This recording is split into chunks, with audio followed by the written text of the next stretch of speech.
On December 3, 2018, Simu Liu tweeted, "Okay at Marvel, are we gonna talk or what? #Shang-Chi." In September of 2021, Shang-Chi starring Simu Liu was released, with the movie being both a critical and commercial success, raking in over $75 million at the box office, the second highest numbers during the pandemic. Shang-Chi might be an MCU origin story, but Simu Liu's origin story is just as interesting as any Marvel character, and his meteoric rise to the top has been unorthodox to say the least. In this video, we'll take a look at his journey from sitcom to superhero, and his path to the MCU.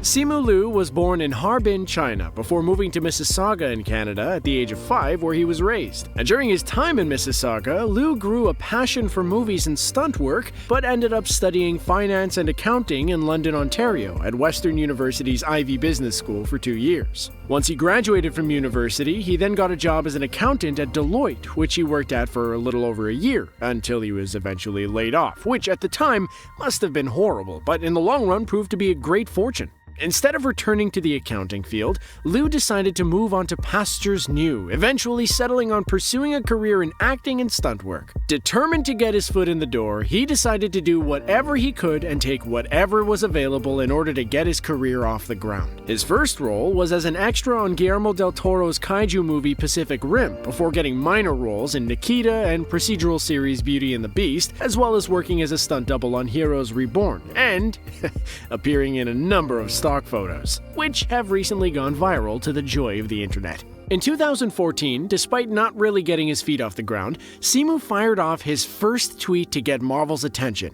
"Hey at Marvel, great job with Captain America and Thor, now how about an Asian American hero?" Little did he know that this, coupled with his 2018 tweet, would lead him to getting a major role in the MCU. Although, Kevin Feige admittedly never saw it, and Liu never imagined it would actually happen. He got his first season regular role in the crime drama series Blood and Water, and also later got cast in the NBC prequel series Taken, and in the final season of the popular sci-fi series Orphan Black. But his real big break came when he was cast in the Canadian sitcom Kim's Convenience as Jung, where he became a season regular with him having 65 episodes under his belt, and he grew a fan base pretty quickly. Liu got more roles on the small screen, appearing in Fresh Off the Boat and The Expanse, but in 2019, he took the biggest leap of his career, getting the leading role in Shang-Chi. Liu had initially wanted to play either Namor or Sunfire in the MCU, but instead got an audition for Shang-Chi when Marvel started testing actors for the role in July of 2019.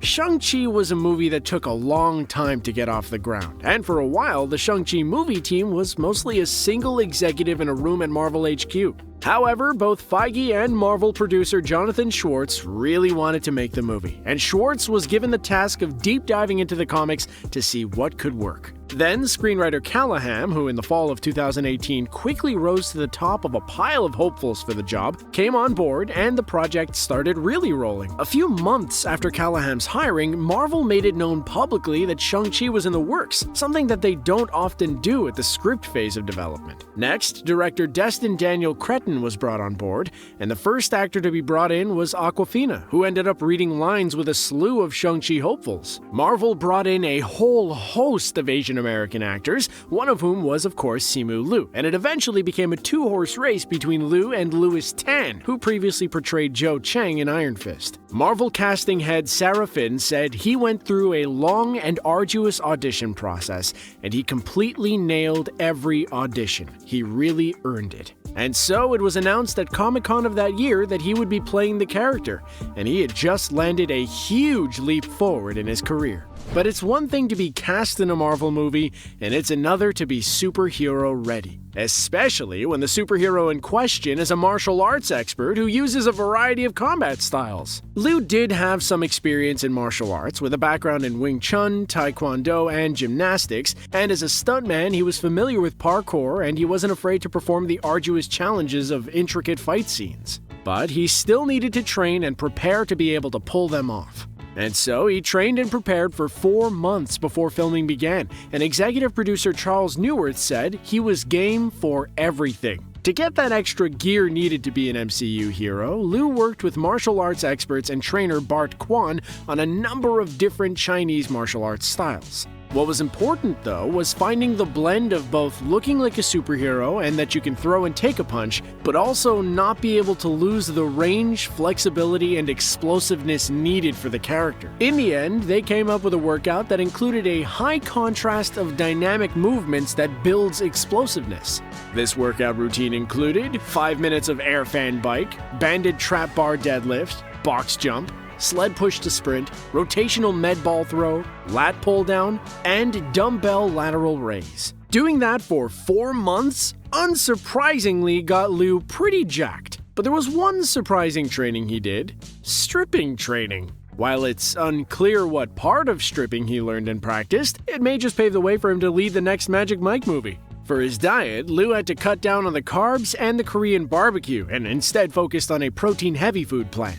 Although he did admit to cheating on one occasion during the lockdown when the movie was delayed and indulged in some Korean barbecue for a night, because how can you not? Korean barbecue is delicious. The whole process was admittedly a challenge for Liu, and he described the training as a marathon. He also learned that he wasn't as flexible as he first thought, and found this out the hard way when working with his Tai Chi trained co-star Fala Chen, who helped with his stretching. Chen said we would just push his legs and try to push his back, and he would just scream. Although she didn't seem too concerned for her colleague, saying, "Yeah, I took enjoyment in that." But all the stars' hard work definitely paid off, and no one can say the action sequences aren't impressive.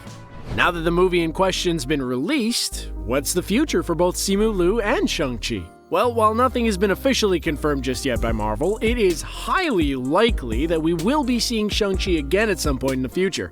And with the first movie being a financial success, and Liu saying that it alluded to a sequel, we can expect to see a second Shang-Chi movie in the very near future. The post-credits scene also stated that the criminal organization, the Ten Rings, will indeed return, so we have not seen the last of them. Shang-Chi also got to get some FaceTime with some Avengers, so it is also highly likely that he'll be teaming up with them sometime soon and will potentially help deal with the multiverse. For Liu himself, though, he has a couple of other projects in the work, with him currently filming the movie Arthur the King alongside Mark Wahlberg, which follows an adventure racer who adopts a stray dog named Arthur to join him in an epic endurance race. He's also attached to the movie One True Loves with Philippa Sue, which follows a woman who is unexpectedly forced to choose between the husband she has long thought dead and the fiancé who's finally brought her back to life. Just to make sure he's keeping busy, though, he's also writing a book.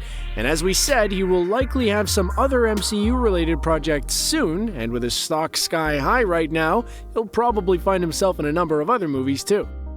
But despite his superhero status, Liu has stayed grounded and humble and hasn't forgotten his roots, and still reminds everyone of his days as a stock photo actor and a sitcom star. His road to the MCU has been unconventional to say the least, but it has been a true underdog story and one fitting of a brand new Marvel hero.